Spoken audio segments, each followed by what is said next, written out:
دكتور رمضان، انا في حد عندي تخين جدا وعايز افضل واحسن حاجة للتخسيس وما يفرقش السعر معاه، تنصح بايه؟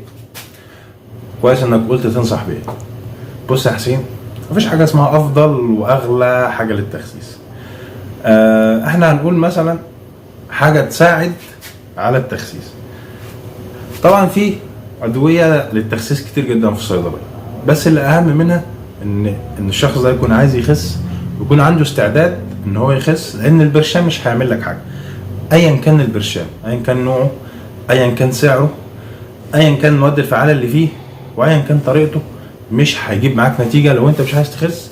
ولو انت ما عملتش نظام تمشي عليه وحطيت خطه تمشي عليها، انسى ان اي برشام ممكن يخسسك. لان في ناس بتاخد البرشام وبتاكل وبتشرب وبتعمل اللي هي عايزاه وفاكره ان البرشام هيعمل كل حاجه. البرشام مش هيعمل حاجه ايا كان البرشام. اعرف ناس من غير اي برشام خالص وخسوا ووصلوا للوزن اللي هم عايزينه، عشان كان عندهم اراده، عشان عملوا خطه، علشان خاطر هم كانوا عارفين هم عايزين يعملوا ايه ويوصلوا لايه، وطبعا تمارين وظبط اكل والكلام ده كله.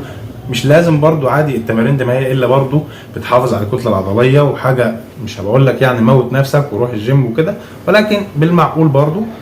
فانا عايزك تقول له ان مفيش حاجه اسمها افضل واغلى دواء تخسيس، بس في حاجه اسمها واحد عايز يخس وواحد عايز برشام يحط او يعلق عليه الشماعه وخلاص، واسمه بياخد حاجه وجرب وما خسش. اتمنى يكون الفيديو مفيد، واتمنى المعلومه تكون وصلت لكم. اشوفكم في حلقه جديده. السلام عليكم ورحمه الله وبركاته.